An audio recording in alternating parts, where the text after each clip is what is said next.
All right, are we good? Sorry. No, you're good. I just showed up too, so it's good. So, start out, get going, Pledge of Allegiance. Good.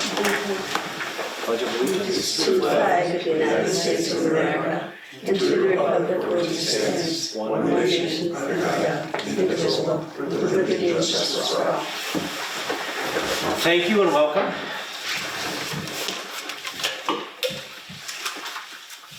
So we'll kick off the October 20th meeting tonight. And we'll just ask, and I don't know, Matt, if you had a chance to review the minutes or not. Has everyone else had a chance to review the minutes? Yes. Yes. All right. Do I have a motion to approve or edits that need to be made? We had the edit, we had to list the neighbor that spoke in favor of the variance. And I don't have his name in front of me, but I think Michelle had that in her notes. Okay, Michelle. This is Kevin talking, by the way. You've got the neighbor that was talking last, okay, so we could add those. Is there anything else we needed to add? I think with that change, we would be good. Okay. So Michelle, you can make that change and we'll approve these subject to those edits. Do we have a motion? Kevin. Do we have a second? Seconds? Peg. All in favor? Aye. Aye. Okay. All right, thank you. Okay. And I believe by email, Bob had issued the variance from the last meeting, so did everybody get a chance to, I think we all voted electronically, but that was right, it looked right to me, but no discussion there. Okay. All right. Any other old business to discuss? No? There's nothing else pending? Anything else pending? Okay. So, Our nuisance sign law, Kevin, the nuisance sign law is being worked through with the village board. And everything went good there? yeah, we're gonna maybe make some changes and maybe do some more work on it. Don't know what's gonna happen. Public hearing is scheduled for the next meeting. We'll see what happens. I'm on top of it, and I talked to Bob about it today, so. And your side job, your second job for the zoning board is getting the code, so thank you for that. Thank you for that, that's good. And I will have to bring up one other old business if we're ready for that. This is Kevin again, old business. Want to reiterate the need for some sort of identification hat vest, because somebody asked me what I was doing yesterday as I was walking around. We had a very nice conversation. Was it you? I was there last week and I rang your doorbell and yours. And yours has a ring, and I could hear people inside your house, but nobody answered. But I had my vest on. I was walking my dog. Oh, yeah. Oh, so you did have your vest on? I had my vest. I had my little name Okay, so it tag. came in good. Yeah, no, we got them, and that's exactly why. Yeah, so I mean, you go wandering around somebody's Michelle's got it backyard. here at the village All office. right, scratch all that. I didn't Okay. know we had them. Okay. Yeah, I We have wasn't, them, Ken. yeah, I wasn't sure if they came in, but I'm glad to hear that they did, so it sounds like Yeah. that's good. So thank you for arranging those. So the Thank you, idea Michelle. there was that they're here, if you need them, get them and then return. Bring them back. I got you. Yeah. Okay. Bring them back? Yes. Oh, okay. Sorry. All right. Right. I wasn't gonna wear it out anyway. Your next dinner arrangements. Okay. Good. So we're going to talk about tonight, we have the public hearing for 26 Grove Street, Baldwinsville. There's an area variance for a building. It's required to have 5-foot setback. It is in an R1 district. I wanted to confirm that. And the applicant will be here to talk about what's going on. And any discussion on that before I open the public hearing? No? I'm kind of confused at this. Did we motion at the last meeting for a public hearing? We motioned several meetings ago for a public hearing, and then every meeting we made note that it was Because I gave pushed. All right, because I gave you, but the public notice I gave you was for the November meeting. Right. Yeah, we changed it. Change it, okay. Yeah, 'cause it was I thought we did. Are we okay with, Bob, the way that the notice is written, or do you wanna? It was changed in the paper. Change in the paper, okay, and I was changed, so I guess, okay. Yeah, it was all changed. Good, okay. Yes, yes. All right, so we're good. So with that, we'll open the public meeting. Kevin, motion to open the public hearing. Second, Second from Matt. all in favor? Aye. Okay.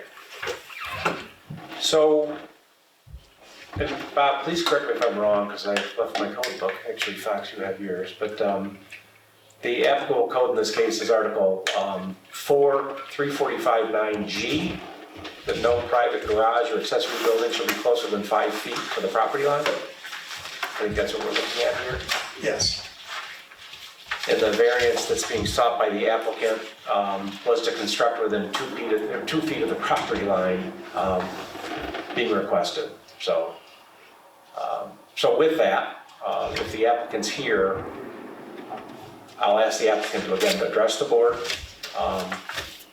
and we'll get started. You can again explain. I know you did several months ago now. We were waiting for a survey map to come in.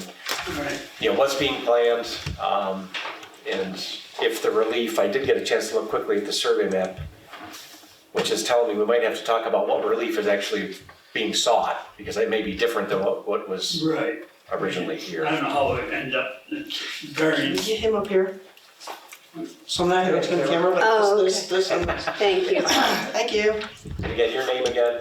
Don Wilcott. Get down. Welcome. And I know when you were here last time, you shared a survey map with us, an older survey map. We asked you to update that, and you shared several I don't pictures know of how what it was ends going on. up getting that much 3 feet difference, but Yeah. Yeah, we'll talk about that in a minute, but I think generally, generally it's still on an existing pad. It's been there for better than 50 years. and the idea was you're gonna build a pole barn there on that existing pad? Well, it's there. Oh, okay, that's right, it was there. I didn't see it. There's a I had a carport permit there. for it, too. Yeah, okay. Okay.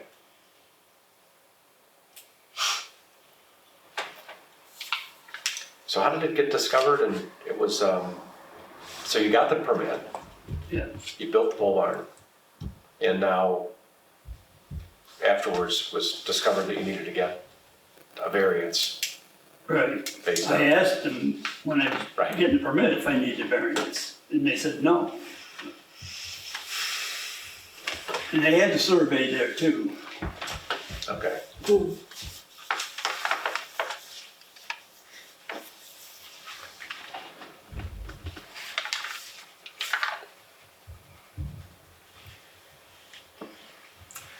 I'm just looking through my notes because,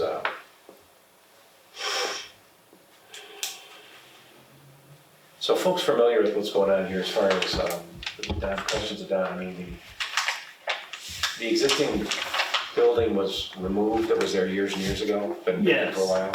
Yeah. And the pad was still there? Yes, it's a driveway and the pad where the garage was years ago. It's still there.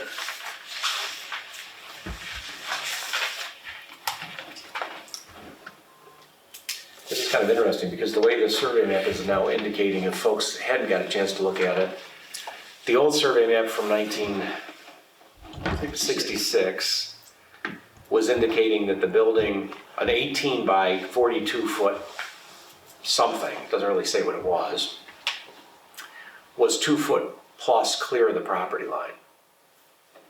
The current day survey still shows the same lot width, but it shows the orientation of the boundary lines shifted with the fences, but it shows what's been constructed to be 1.1 feet over the line.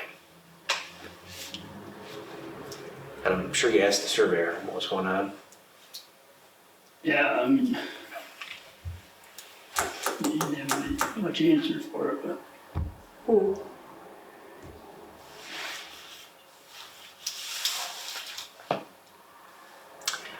Bob, I gotta defer to you in a minute. We can walk through everything that's going on, but we can't grant a variance for an encroachment on a third party's property, right? So, Yeah, I mean, that's, unless there's a, because it is, like I said, if it encroaches, then that violation needs to be resolved.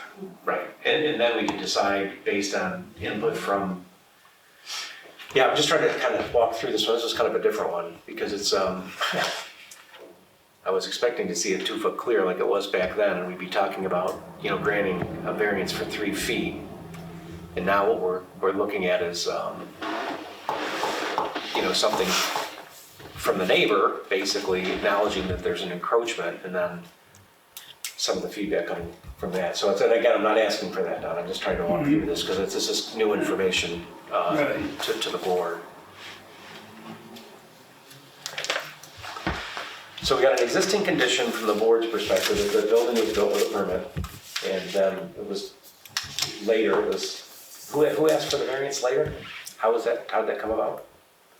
Well, the neighbor, Okay, so the neighbor called that out to say there should have been a, all right. Is the neighbor here? yes. Okay. So what was your understanding of what was going on with the boundary back there? Do you mind stating your name and letting us know what's going on? Sure. Yeah, thank you. I'm Patricia Hester, also known as Patricia Denny. You'll see my property listed as Denny. And I actually brought a lot of stuff with me to share with you. I contacted Tim Gainey directly the morning of March 4th when they started construction on this carport. Okay. Because I knew that it didn't meet setback requirements.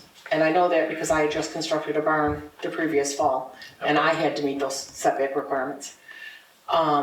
Don came out, I talked to the guys that were working, said, you guys might want to hold off, I've got to call into zoning. We have a problem, you're not meeting setback, and we don't have a variance. And Don had indicated they had a building permit, but didn't know anything about the setback requirement. Okay. So, they stopped work for probably an hour, maybe an hour and 15 minutes, and then started to work again. In the meantime, I was trying to get hold of Tim. And I did have his number to text him directly from the previous work that I was doing on my barn. So I sent him the following, and you can have that to share. That's the whole conversation about trying to get this stopped. Okay. Before it got too far. Because, it's expensive to move something once it's done. Right. I did go online and put in a complaint on the village website.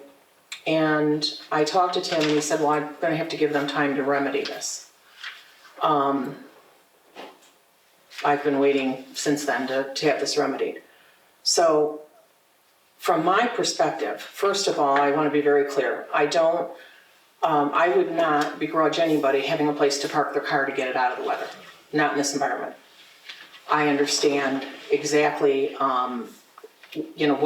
certainly what you guys are going through. I went through it myself for many years. Well, and your pine trees too, it doesn't help, they get in there. Well, trees are something of nature, and that's not part of this, this conversation that we're having. So, I have a copy of my survey. And I had this survey done, and if you guys need to make a copy, you can, but this is an original. Okay. I had the survey done in 2014, and it clearly outlines where the property line is, where my fence is. And this is probably the approximate location of where the carport is. So in trying to figure out number of feet from the property line, I took a pencil mark on that, transferred it down here to figure out approximately what it is. Because this ruler didn't really help me much that I have, but you're welcome to use it. I got it still in my bag, but I can see what's going on as far as that. We'll take a quick look at this, but Yeah. Michelle, what I wanted to do is, at least for the minutes, Patricia's provided a survey map that was done by CMI Land Surveying, dated 7/16/14. See if it shows her property, the relationship to the chain link fence is not quite shown, but it's shown enough. It is, this with the hatch line, that's, whoops, if you, Well, this property extends beyond. yes, Your I property have goes this beyond. little piece. And originally I had this done because there was an issue back here with a neighbor that had removed a fence and put her fence over on my property line. So this was detailed out, including the measurements to here and the edge of the driveway, specifically because there have been some issues. Oh, CMI did this one as well Yeah. for Don, yeah, okay. Doug Reeves. Showing kind of the same angle from the fence and the property line Yeah. on this one, so we're showing kind of the same thing. Yeah, so I brought some pictures. This is when it was in process of being built, when I asked them to stop, because I knew it was too close to the line, and I knew we were gonna have a problem. And I didn't know what it quite was yet. Here it is, these are yesterday's pictures. And the chain link fence is underneath the vines, which I've been trying to fight that battle since 1997. They keep winning. At the time that they were building it, I didn't realize that. The vines you're referring to. The vines. Oh yeah, the vines. Well, let's be clear about that. So I went out and I took some pictures of Those are nice pictures. the measurement, thank you, Walgreens. From the post to my fence is 24 inches. Okay. So it's pretty significant.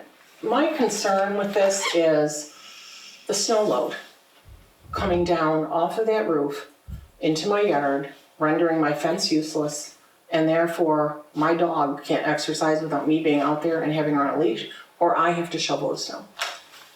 That's my issue. So if there's a remedy for this, whether it be, I don't know what you call the things, I think they're like bars that they put on metal, I'm thinking like Home Depot has them on their metal roof that stops the snow from falling down. Snow stops. Yeah. I would be okay with that. I don't care about the rain. I have plenty of good drainage back there. My lot's huge. There's a lot of room for water to go. How about if I put solar heaters up there? Whatever the solution is that would be a permanent solution, because, the bottom line is, Don, when you guys are gone and I'm gone, somebody else is gonna have to deal with this issue. So I want something that is going to be a permanent solution that's not going to impinge on certainly the rights of my property located at 24 Grove Street. Right. So, Don, was your plan, thank you for the pictures. You're welcome. Yeah, it's a good indication of what's happening. But were your plans are to put sides on this? Well, I would want to, yes. Okay, that's what I'm just trying to understand. So it sounds like, again, if there was some way to mitigate what's going on, because to me, and again, Bob, I'm kind of talking out loud, but it's really not, it's more than a grant of an easement because, or not a grant of a variance, because you as the neighbor on that side would have to grant an easement. Or some license agreement or something that demonstrated that you were permitting the thing to be partially on your property. Yeah, and I don't, if it's constructed on my property, it needs to be moved. I'm not gonna deal with that for future generations. When I'm dead, my nephew gets the house, I don't want him dealing with this. My immediate concern, obviously, is snow load. That's another issue. And snow ramps up pretty fast. I've watched it slide off my barn roof. It's a good and a bad thing, but, obviously on my survey, I don't have drawn out where her carport is, so, I don't have that information, but I would imagine on their updated survey it is, and that is an even bigger concern. Yeah, what the survey is showing is, this survey that was done in September is showing that the carport's 1 foot over the line. Or 1.1 foot over the line. So that's even worse. Oh, yeah. Yeah, And so what you're saying is the driveway's even further. that's what it appears. Well, the driveway is maybe slightly more, but it is sitting on the driveway, so the driveway would have to be a little bit less. And Doug Reed did tell me that 6 inches of that driveway is well onto my property, going all the way up, right up to the stake at the front by the sidewalk. You know, I chose, because it's an asphalt driveway, I chose not to make a deal of it, because quite frankly, if they cut that off, they're not gonna be able to drive their cars to the back of their property. Right, there's in that part I do know, I didn't walk back, I just looked from the roadside, but it's a very constrained, I mean, it's 9.5 feet between the back corner of the house and the property. So, It's a tight fit. I do have my concerns that I've drafted out in a letter.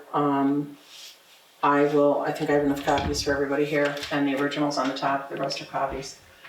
And that, to go on record, is before this news that part of the structure is actually on my property. I would not have known that based on my survey. I'll share with you. I'll give one of these to Michelle, so we'll put one in there for Michelle, not these.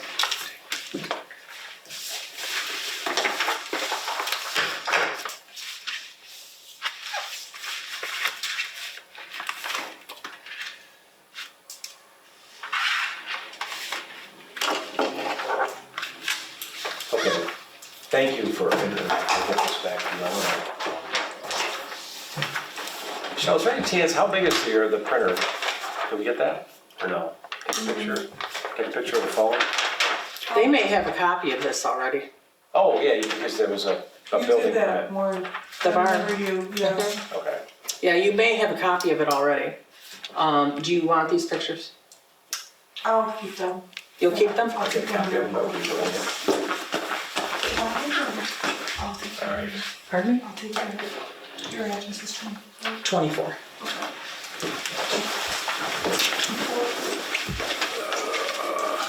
And Michelle, do you need a copy? Do you want to make a copy of this? I will look in your file. Okay. I have your number somewhere.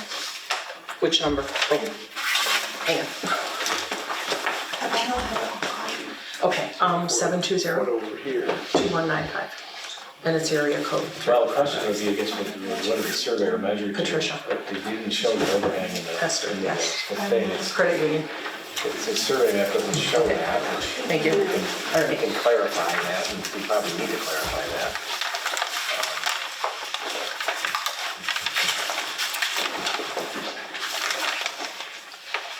As to whether the 1.1 is to the, Yeah, so there's the thicker line, the next one, that's the that, driveway. Or is that? well, no, that's a great question. I think he's calling it a carport, so the surveyor, what he's either doing is that's either the overhang, which is the closest or the furthest point out, or it's the frame I of asked steel. him that too, and he didn't really have a good, you know, Didn't have an answer? no. I think the question's gonna, there's a lot of questions that are gonna, we gotta be, answered, I think, and I think the first one would be, what can they modify regarding what's already been constructed? I mean, because, How if I moved it over 2 feet? And then that's feasible, 2 feet, 5 foot wouldn't be. right, no, I get that. But it sounds like if that was Both the, sides of the fence, the trees and bushes close up our yard as it is. so, Pat, I mean, again, if the building, if Don did make the building clear, I'm just asking this question, if he did clear the property line with the building and the drip line, then did something, I want the board members to just hear this, and it did something, like you said, a snow block or something to keep the snow from piling up on the fence. That would clear your concerns right now. As far as the distance off of the property line, yeah, I don't necessarily have an issue with it not being 5 feet, as long as it's not on my property, as long as I don't get that snow load in my yard. Okay. I really don't want to have to go back to walking a dog on a leash. Yeah, and I appreciate your honesty and candor. I mean, it's because it is I want the board just to understand that, because there may be, I don't know if you're not here to speak on this, or you just. No, I'm just interested. Okay. Because one of the questions I'm going to ask, is there anybody else, from the public that, is here to speak for or against? The twist we got is I don't think anybody recognized there was an encroachment from the original survey that was brought in before. It was clear. Right. So that kind of threw us off a little bit. And Michelle, was there anything else that came in email or other letters from anyone else on this matter? No. So no one else None of provided us any? were notified of the meeting. That's the problem, nobody was notified. One neighbor was notified, Colleen, I sent out and all the, so notices. this is the notice that Colleen shared with Candy, who gave it to me, or I wouldn't have even known this was happening. So you didn't get anything in the mail? Nothing. Nobody else, just Colin. Wonder if the mailing got, I wonder if it got missed because of what we were talking about between November. Is there any chance that could I have didn't happened? get anything, I didn't know what it said. I mean, I sent them a lot. I didn't get any back. And Colleen, who received that, lives across the street. So she doesn't even have an adjoining property, where Candy and I are, You're right we have next the to it. adjoining, right?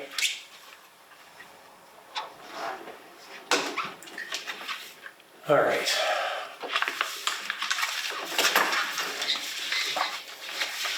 We normally read into the records the addresses of the properties that were notified with letters. So I don't know if you have that list. Maybe what we ought to do is if we can review, because what's going to happen with this, I think there's going to be some twists and turns to this one we need to talk about. But I want to confirm that everybody was notified properly. So if we could get that list, and if somebody's missing, obviously some folks are.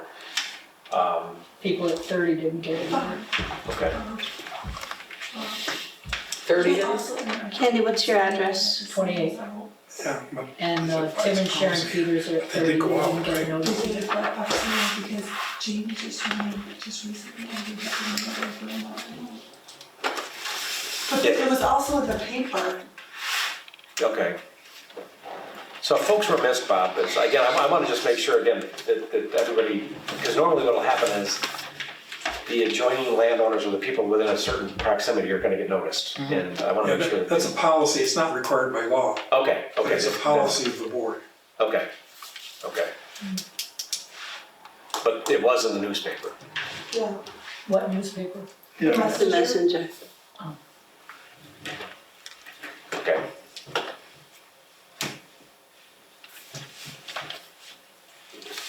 So do we have a list of the people that were, the addresses of the neighbors that were notified? We can make that part of the public record, and it was in the messenger, you can confirm that? Yes. Okay. And also, you could note for the record that some of the people that were not notified are present.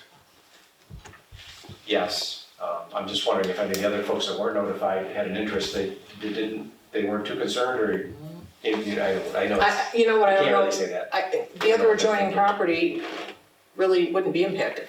Right, on the other side, It's back far enough. yeah, So it's really Candy and I that are on either side, and Irina Jarrett has the property on Canton that abuts the backside of our properties. okay.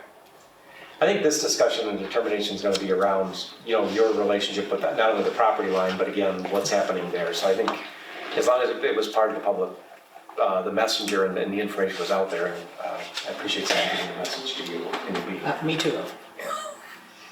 So, all right. No correspondence. Public present to speak in favor or against. And again, board members, did everyone get a chance to take a look? Yeah, everyone knows what Yes, we're I looking did, at? yes. Okay.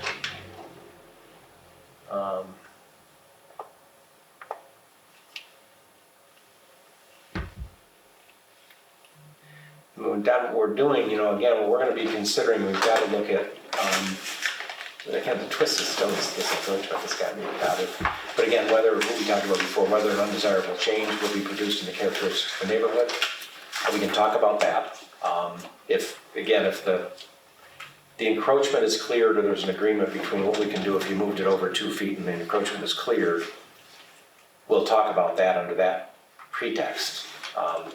We need to talk about, again, whether the benefit could be achieved by a feasible alternative, and we'll talk a little bit about that in a hypothetical for a minute, because I think the first thing to do is, you said you could modify that by 2 feet. That would make that carport, according to this, 18 by 25. That would clear the property line. And then if the snow can be mitigated for whatever that is, that gives you an 18 by 24 carport that's 1 foot inside the line. That's what that would be. Well, I don't think that it, is the carport getting smaller or you're just No, no. You're sliding? gonna shift it. I'm gonna shift it, I'm gonna, So it'll have still be, we had to build a retaining wall On the other side, okay. on the other side. I got you. I'm sorry, I misunderstood what you were thinking there, but okay. Either way, you're gonna clear that property by a foot.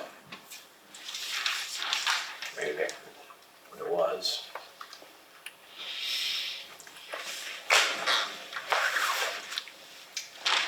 Again, the next consideration the board's gonna consider is whether the variance is substantial and whether the variance has an adverse impact on the physical or environmental condition of the neighborhoods. But one of the ones we talked about again is the snow getting into the fence and knocking the fence down. And then again, whether the difficulty was self-created, which again, most are because folks normally are doing something when they're making a decision, but it's not fatal to what we're deciding anyway, so. So I'm not sure if there's anything else that you can share with us about what's going on under that criteria. It sounds like you've kind of told us what was going on. You constructed with a building permit.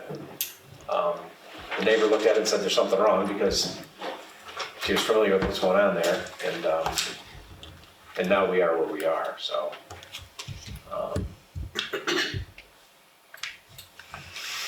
So if this could be shifted 2 feet, that clears it from the property line by a foot. So is the board willing to consider that scenario? Is how we're looking at this, or you guys talk to me?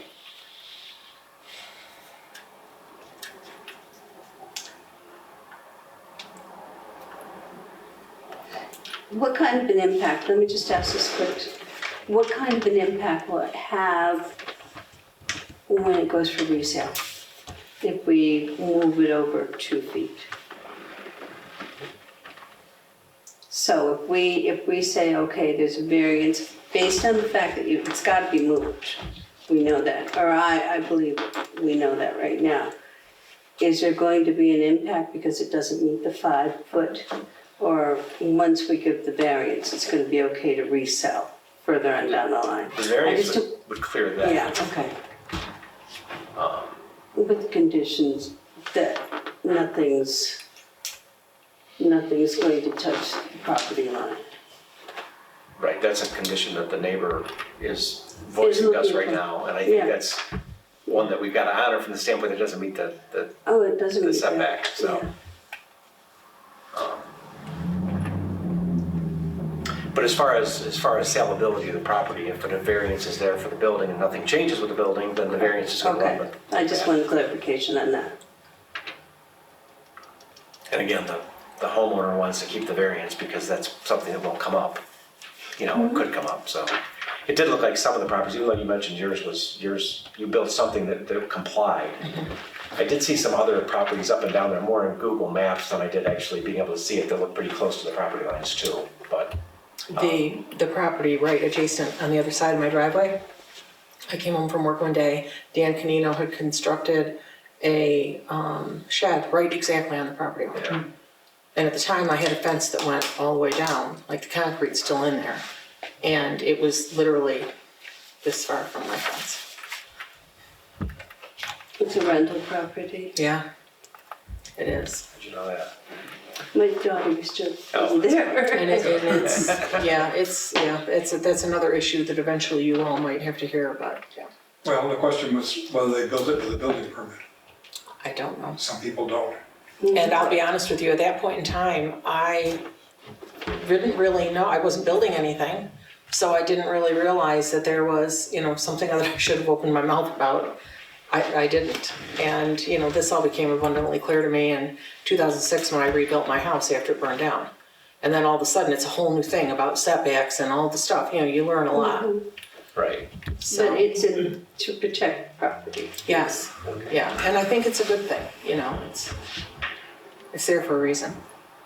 Kevin, when I kind of took a quick look around the neighborhood, there appeared to be other garages, structures, and even houses that were within 5 feet of the property line.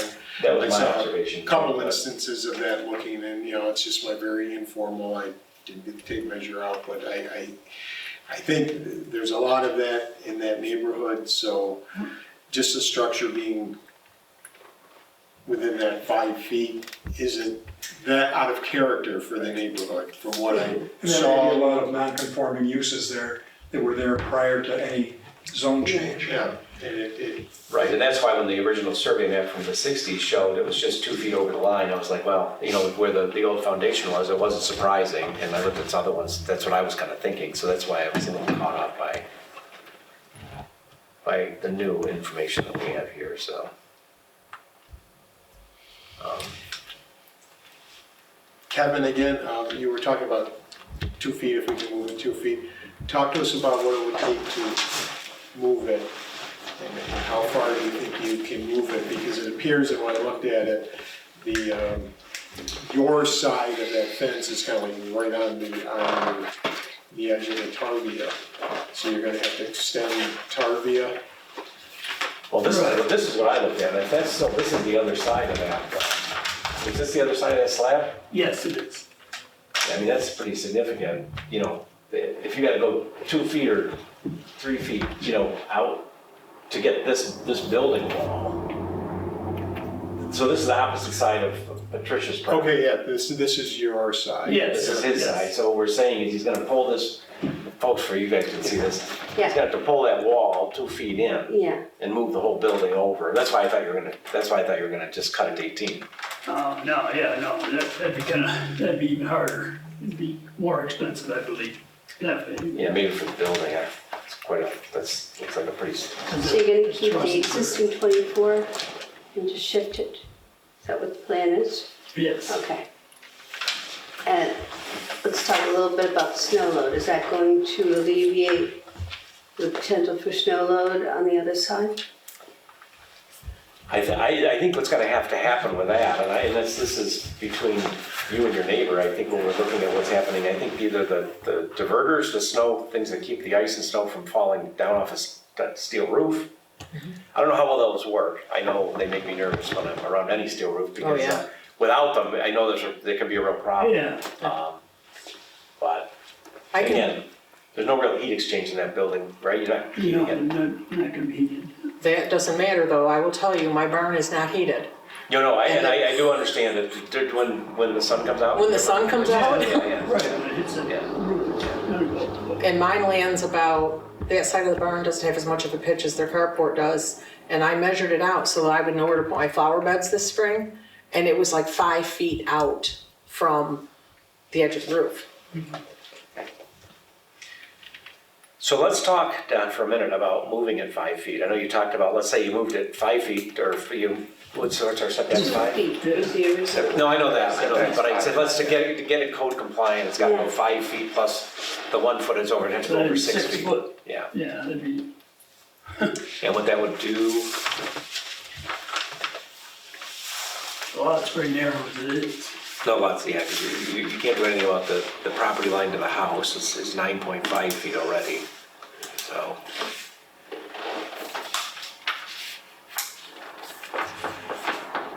Again, I'm really kind of bringing it up for, feasible alternatives to, to be considered. So if you're gonna move it 2 feet, you move it 5 feet. And I'm not suggesting you do, I'm just asking the question, so. Kevin, again, that's what I was kind of asking, if we're gonna move it 2 feet, then why can't we move it 5 feet? A little discussion about that. Well, because then you got one neighbor's bushes comes way in, so that's gonna make the yard that much smaller. 2 foot's not really gonna make that much difference, but you're talking, actually now you're talking 6 feet. That can make a big difference. Yeah.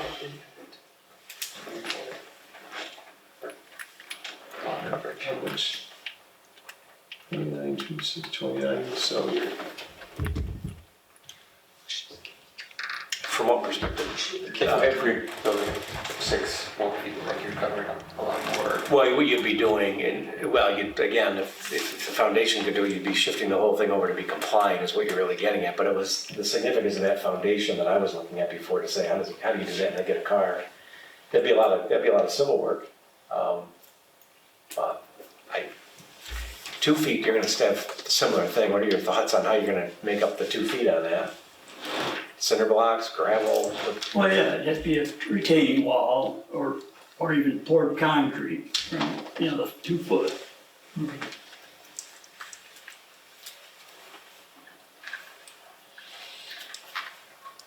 I want to ask another question because I think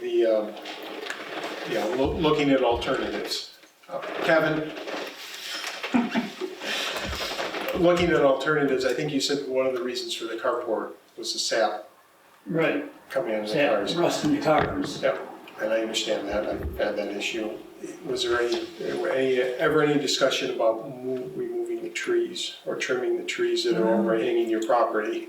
I've Yes, trimmed the there trees. is. I've had them professionally trimmed. Because that would be an alternative for what he needed to solve, was the sap. And are all of the trees on your side of the driveway your trees? For all my trees, they've all been well maintained, they've been trimmed. They're nice trees, I hate to say take trees down, Yeah. but that was one of the things I looked at, I mean, the trees going over the driveway, even onto his house. So as an alternative did you ever have any discussions, the two of you, about maybe taking care of the situation that way? Janet Steyer's Voigt, who owns the property, if you could call it a discussion, came after me about my trees. And she was less than pleasant about it. She did the same thing to the previous owners, Paul and Pat Anthony. And my solution is to keep the trees trimmed. There's no, dead branches and all the things that happen, but they're trees, and they're big trees, and they've been there a long time. They're nice trees. They are nice trees, and they cast a lot of shade in my backyard, and I really do not want to remove those trees. She never once mentioned sap. What she has mentioned is trying to cut down the maple trees so that she doesn't have leaves. But, that they have trimmed the maple trees to the detriment of the trees, and that's another issue. That I don't think really plays into this right now. I'm not willing to cut my trees down. And I was bringing it up because we have to explore all possible alternatives. Sure. So that's why I'm bringing that. Yeah, I understand. I'm not suggesting that is what's done, but just. I understand, and I appreciate that. We do need to look at it from all angles. Well, before I ask if the board members have any questions for, the applicant or Patricia, before we close that piece down, because what I would be doing is requesting a motion to close the public hearing. We're gonna have a discussion on the finding of the facts. It's gotta be based on some assumptions, and I think that in this case, for us to have a discussion, and the first discussion is gonna be if it was, 2 feet, I don't wanna sit here, if it got clear of the property and there was some mitigation, you'd be comfortable that wouldn't be any more, from a neighbor perspective, Right. any more of an inconvenience than what you've got. Get it off of my property, do something so that I don't end up with a snow load inside my fence, because, it creates a ramp that the dog can walk right out. Yep. I don't wanna deal with that. Am I real set on having it 5 feet off of the property line? In all fairness to them, I don't think that that's the right thing to do. Their lot is very narrow, it would take up what they had left of a yard, they wouldn't be able to get to the back portion of the yard. I just don't think that's the right thing to do, but I think to get it off the property line and do some hardware permanent solution to keep the snow from coming down. I'm afraid solar panels might be a great idea, but what happens if you don't get sun? What happens when the solar panels die? How do you then enforce that? So there has to be some other solution that maybe commercial buildings are using on, I don't know. I have seen them, they're just pretty hefty. Like ours, right? Hardware that goes on the roof Yeah. that keeps it from sliding. Yeah. So those two things though, you'd be comfortable with, and I appreciate Absolutely. your feedback, so. So, board members, any other questions from the applicant? Do you have any other questions or any other feedback you want to provide to us? No. Pretty much have an understanding again, and I appreciate the awkwardness of this whole situation, two of you talking about things, so it's good, but. Good? So, All right, a motion to close the public hearing, A motion, Peg, and second? Kevin, second. Beat you, man. All in favor? aye. Okay, so you guys, if you could sit, and thank you again. Thank you.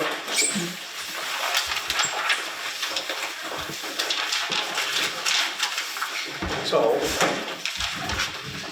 the discussion that we're gonna have is gonna be based on a condition, based on a condition, I think so we can approach this one. The condition that the building could be moved such that it's a foot clear of the property, you gotta be the 2-foot move, that will get it 2 feet off the property. And there could be some mitigation on the roof to keep the snow load from sliding onto the neighbor's property. Do we want to go through the findings and the facts with those two considerations? Is that Yes. anything more to discuss with that? So let's just talk about it. Again, under the premise that it was moved to clear the property, slide over 2 feet, and then there was an arrangement to be made on the roof to keep the snow load from sliding down. I want to talk about again whether an undesirable change would be produced in the characteristics of the neighborhood or detriment to the nearby neighbors. So let's talk about that by itself. And Kevin, I feel will not be a detriment to the neighborhood. I feel that we have the understanding that it would alleviate the concerns of the neighbor as far as the snow being a problem with their fence. You know, I think with what we've talked about, that will address your concerns. So that would be my only concern was that snow onto the fence and causing a problem for the dog. I will say the other thing I've thought about, if we moved it, or if he moved it, and so now we're going to have 2 feet of driveway that would be there in the property line. And if things got stacked there and snow comes off, you know, that if it became a catch-all storage area, even though we did something to maybe stop some of the snow, it could still be a problem with the snow if it wasn't kept clear. If you follow my thinking. yeah, I do. And I wish I would ask this question before. Was this up last winter? No. Was that roof up last winter? I think it went in March. Yeah. Oh, it was March, okay. You started construction in March. Got it, of this year. Okay, so we don't know. Okay, so we haven't seen it, that's all. Yeah, and it's just, I mean, it's just a thought that, you know,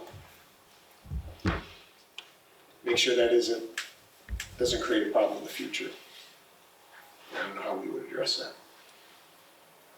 But again, your take is, other than what you just brought up, you don't think, again, and because, you know, there's other, the neighbor most impacted is satisfied that if we clear the property and control the snow, it's there, and because there's probably other pre-existing non-conforming structures in the neighborhood that's not creating an undesirable characteristic of the neighborhood. Correct, yes, that's Okay. right. Yeah, so I agree. I feel like, given what Patricia said, and I think it's actually quite generous, because when I looked at it, I kind of like, I don't think I would like that if it was my house and having that garage built so close, but, you know, given your testimony, I would agree then that it's not going to be a detriment to the neighborhood. Okay? I had a garage built and I had to abide by the 5-foot rule, so, you know, I'm very cognizant of that. But I think based on the discussion, that the 2-foot move and something to eliminate the snowfall from going onto the property. And if it's something you both agree to, I say, oh, I can live with that. Support that, yeah. Yeah, based on the discussion tonight, I think the 2-foot move is agreed upon by both parties. And based evidence on like other houses and structures and all that, doesn't seem like it would change the character of the neighborhood. Yeah, and I agree. I think, again, based on the conditions that we put in there, and the other twist I put in here is based on, some information that was provided to the applicant, even though it was 66, is the survey map that was from years ago shows something different, and the fence being off the property line kind of supports that. So I can see how things could get a little bit confusing. I absolutely appreciate your consideration because the lot's very narrow to begin with. And what makes it even more difficult is the side where the driveway is really constrained. The house is centered on there, so there's just not a lot of room. And I do think that, again, because some of the other areas in the neighborhood are consistent, I agree. So that again, conditioned on the fact that it could be moved over 2 feet, cleared. Something can be done about the snow with some guards on the roof. We may have to talk about that a little bit more. I think it does not create an undesirable change in the neighborhood or a detriment based on the neighbors or Tricia. So I believe we're all agree with that. So under the same premise, we're going to come down to the next, whether the benefits sought by the applicant be achieved by a feasible alternative to the variance. So the variance would be granting in this particular case would be a 4-foot variance, based on a 2-foot move, right? So let's talk about that for a minute, and Rocco, I'll go down to you, and we'll, can it be, based on the discussion we had today, can it be achieved by a feasible alternative to what we're asking for, that the applicant's asking for? So we discussed the trees being taken down as an alternative, and that was not an option. As far as moving the garage 6 feet over, so it would be in compliance with the 5-foot setback. From the discussion I heard, it doesn't seem like that's feasible. Even the neighbor agrees that they would lose all their backyard. It'd be really difficult for them to maneuver the car to get into the garage with that big of a curve to get into the garage doors, it seems to me. So I don't think there's another feasible option. Feasible alternative. Yeah. Okay. Thank you. Kevin? As Rocco said, I think we have discussed the options. I guess the only option we did not discuss was making the garage smaller. But it's already there, and I don't, from what I was gathering, that probably isn't going to work. Yeah, that's what my original thought was come down to 18 feet, but apparently that's a pretty. The way the trusses are, that would be pretty difficult to do. The only way you could do that is make it narrow and make it twice as deep. And that would be a nightmare moving cars. That would be a nightmare. Yeah. Right, but I mean, with that existing thing, the trusses are already that big. Right. It's easier to just move it Yeah, over. right, Because I think those are just pounded in with stakes, what I saw. right, They're like stakes that are maybe 18 inches long, and they just pounded it through into the asphalt. right. Get all the neighbors, lift it up and move it over to 2 feet.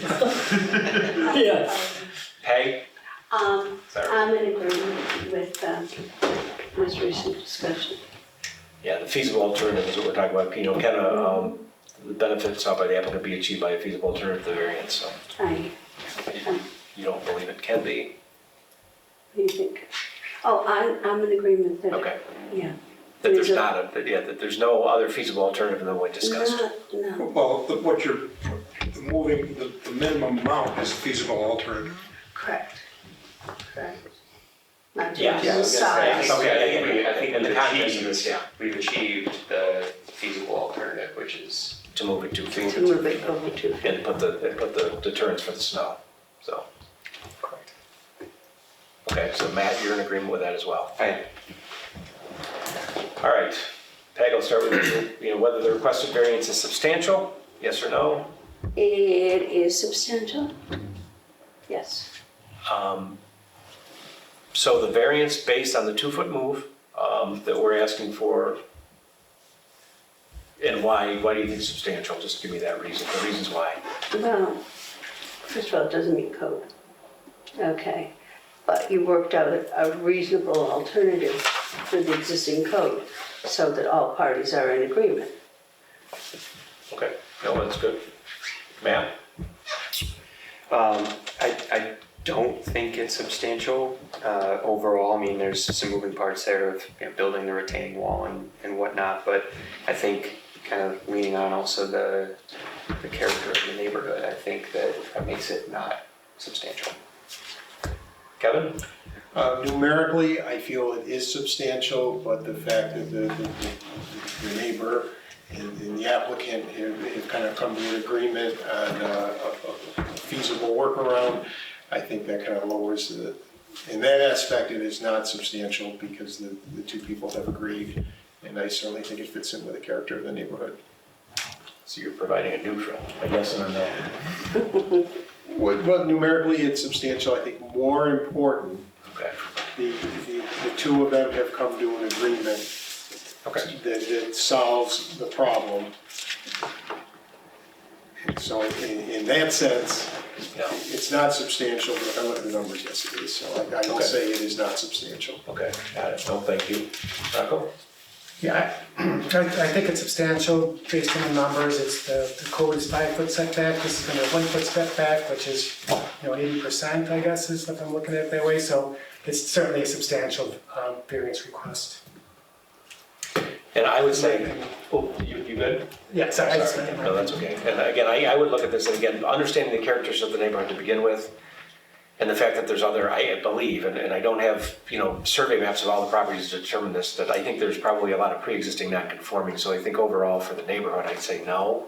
Again, based on the fact that the neighbor has agreed with what's going on, I think this would put it back into a place that's acceptable, and based on that, I'd say no, so. All right, so the next one, Rocco, we'll start with you. Would the variance have an adverse impact on the physical and environmental conditions of the neighborhood? With, Patricia's reporting, I would say it will not, with the stipulation that we're putting on the things that'll prevent the snow and ice from falling onto her property. Okay, so condition on the fact that the snow is controlled off the roof, you're saying no? It shouldn't have an adverse impact on the environment. Kevin? Pretty much same thing what Rocco said. There was a concern, and that's been addressed, and we'll put it on as conditions on the variance. So I do not think there will be a detriment to the neighborhood. Okay. I don't think it'll be a detriment to the neighborhood. And Matt? I also do not think it will be a detriment to the neighborhood or environmental impact. And I agree, based on the conditions that we talked about, that the snow's controlled. So unanimous on that one. And then the last one that we'll talk about is whether the alleged difficulty was self-created, yes or no? Okay. Yes. Matt? Yeah, at the end of the day, it was self-created. Rocco?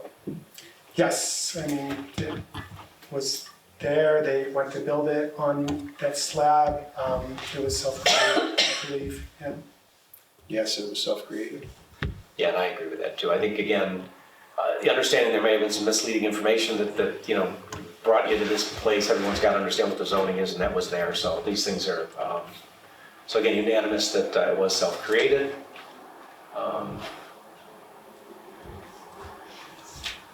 So again, based on what I heard, again, when we looked at all of the conditions that were there, the only one that we really were not unanimous about was the substantial nature of the variance. So we had 2 no's and 3 yeses for that. And so what I would do is, based on the conditions that the board heard today, we'd be asking Bob to draft a resolution that would say, the board is willing to grant a 4-foot variance to the side setback for the pole barn that exists today, if it can be moved 2 feet, at least 1 foot inside the line, and the roof can be controlled so that the snow coming off the roof doesn't go onto the neighbor's property. That's, Yes, but I think there should also be a time limit of some sort, because otherwise you can make the condition there, because there's not gonna be a building permit required, the building is there. that was a great So point. the whole, I mean, the variance and the requirements could not be fulfilled, and there would be no guardrail, so to speak. So I would recommend that the board put in some sort of reasonable time limit. Well, I think based on what's going on, I don't know, Don, and Patricia, but, you know, I know winter's getting here, but I don't know how quickly you can move to make this happen. It'd depend on how much, when you get into concrete and stuff, this time of year, you know. Yeah.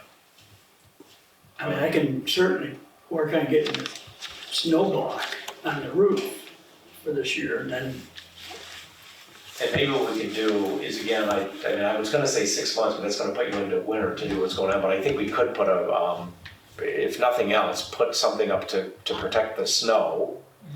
And if contractors can't be addressed to get the building moved, we could put a year on the moving the building, but 3 months on putting controls on the roof to control the snow. Is that, and again, that would have to be, Patricia, you'd have to give a nod to that. I think a year is way too long to move it. I would like to see that done. I understand weather-wise, we're coming up on snow pretty quick. Right. If we can get the snow piece addressed fairly quickly, the next 60 days, I think, is critical. And then if we go 6 months on moving the building, I think that's probably more feasible. Yeah, that's fine, if you could check with the contractors, but I'm fine with that. I mean, if you have to, we have to get both of you back in to talk about that if somehow. But I think the critical part now is getting that roof done. Right. If the contractors are delayed, which is tough to get anybody to do anything right now. But we'll see if we could do that, but 6 months would be something, Yeah, acceptable. I'm okay with 6 months. So Bob, we could put the resolution together that the building would be moved within 6 months, but Yes. within 60 days, we'll have controls put on the Yeah, roof. and just for the record, putting the snow block on the building now before it's moved is not gonna adversely affect the move. no, it shouldn't. Okay. Yeah. Yeah, I'm not sure, if, and Don, I don't think to do the retaining wall work you need to do, you don't need another building permit, does he, or is that something we need to look into? What's that? I don't, for the retaining wall's gonna have to be extended on the west side of the building, isn't it? Yep. Yeah, the west side of the building, the west side of the carport. It's gonna have to be extended by 2 feet to accommodate the carport moving over 2 feet. So I don't know that a building permit's gonna be required for that, but anyway, it's just reconditioned on whatever permits are required to move the building 2 feet. Yeah. I guess we could just do it that way. So Don, we're just gonna say that, you know, whatever permits you need, if you need another building permit, but what we're really here to talk about again is the variance we'd be looking for would be the grant of relief, basically 4 feet of relief, conditioned on the fact that you move the building over and put the protections on the roof, so. And I think everybody's in favor of that, correct?